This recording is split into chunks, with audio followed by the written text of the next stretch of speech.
I haven't been homeless until I came here. I came to Seattle from Northern California for rehab treatment and failed and ended up on the streets. I mean, I've been in and out of treatment facilities since. You know, see, I don't do drugs. And these people right here, they're scared of homeless people. They don't want to talk to them. You know, they don't like us. They don't want us around them. And we don't bother nobody. I come from a broken family, and out of 4 kids, I made it to graduate high school. My uncle died, my other uncle died, and then my mom died, and then my dad died. And they all died from the same thing, from drugs and alcohol. Right out of high school, I was homeless. Right out of high school, brothers, sisters, homeless. Off my hand, I know at least about 50 homeless people. I come from broken homes. Yeah, broken homes, bro. That's where it is. I ain't tired of it. I left my husband and I moved here with my 3 children. And that was about 15 and a half years ago. My sister informed me about a shelter for women who were abused. That's when I came here. I took my kids and I went to the shelter. So my name is Shawn Mendoza. I'm a single mother of 4. I have 2 children at home, which is my 16-year-old and my 13-year-old. I have used transitional housing program. This is my 2nd time on transitional housing. I graduated my 1st time, but after I received my felony, I was unable to support me and my kids financially. I mean, this is what I'm bringing home. I'm honestly bringing home like $250 to $300 a month. That's what I'm bringing home, plus whatever I get in food stamps to help support my kids. So if I didn't have Blue Mountain Action Council transitional housing, I wouldn't have a home. So I thank God for their energy assistance programs that they've had, because I've gotten lucky and fortunate for the past couple of years to be able to be drawn and been able to get in on those, because that's helped a great deal, especially with the gas bill throughout the winter. My name is Joe Gruber. I'm Executive Director of the University District Food Bank. I've been director here for the past 11 years. Each week, the food bank serves more than 1,100 families from a simple 800 square foot distribution space.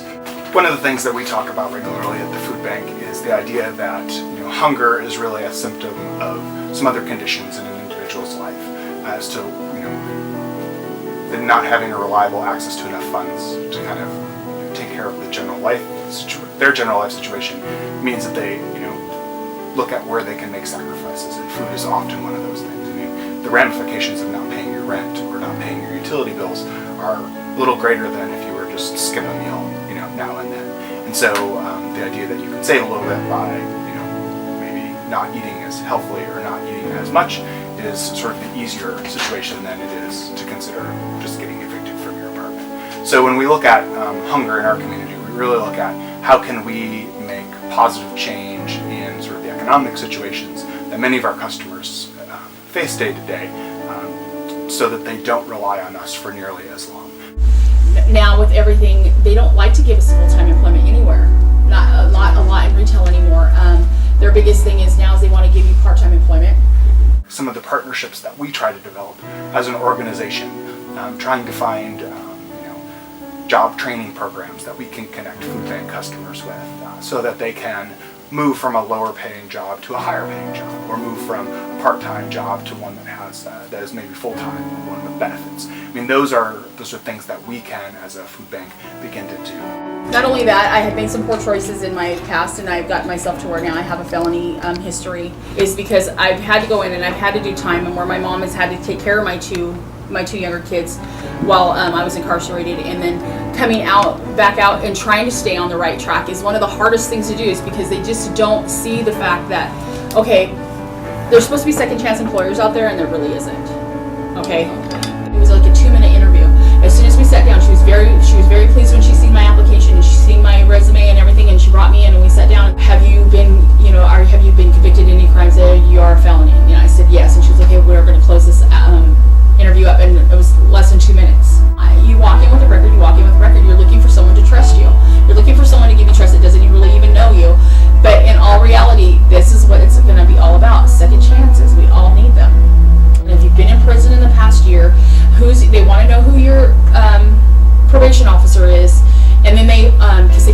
tax credit. And I just don't think too many people as employers have been educated to that, and they're just so stickler on that. And they have a laundry list of second chance employers, but a lot of those companies are not from these small towns.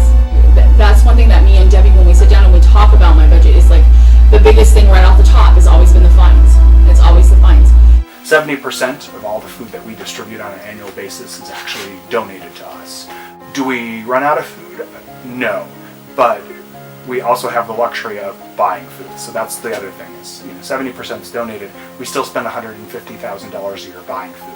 70% of our budget actually comes from individual contributions, but we also get support from foundations, the government, and the faith community as well. I think people really need to know like how much the churches and all the just the services, like they need to be really like recognized. I mean, because they're gonna be going away. Everybody knows that. I mean, you can only fund that for so long. It's a lot of money. The City of Seattle also then, for the network of food banks, the 27 food banks that are in the city, also provides funding for bulk purchasing of foods. And so, a truckload of produce brought up from California is really, really cheap when you can share that expense with 26 other food banks. One of the new partnerships that we've developed with several local schools, we're actually in 6 right now, is around childhood hunger, providing weekend backpacks of food for kids who are on free, reduced lunch programs, kids who might not have steady access to food during the weekends. Ensure that on Monday they come back to school ready to learn. If we look at sort of the long-term impact of malnutrition on youth, it leads to reduced academic performance, it leads to improved or increased behavioral problems, it leads to increased absenteeism. And so really we look at the opportunity to provide food, sort of a simple gesture on our part, something that we know how to do, but at the same time it has a lasting kind of lifelong impact positively on these young adults or on these youth. I started drinking at 7 years old. Yeah, I started drinking at 7 years old, from 7 all the way to now. I tried to commit suicide one time, but it didn't work. So I was like, there's something better out there, and that's what comes with being homeless. Like homeless it's not really a nice thing, but I lived for 15 years. I lived being homeless, and then one day I just woke up, got on the bus, came out here, and she was, "What are you gonna do? You gonna find a job?" I said, I'm gonna go to school, WSU. She's like, "What?" Yeah. So okay, so I signed papers, do all this, and I got accepted. And it's a good thing. And I'm in college. Whoever thought I would be in college? Like all my family's like, "Man, you going to school? You going to college?" Like, man, if it wasn't for that place, community action, I would not have nothing. Or I could be back in the streets, or I could be somewhere else.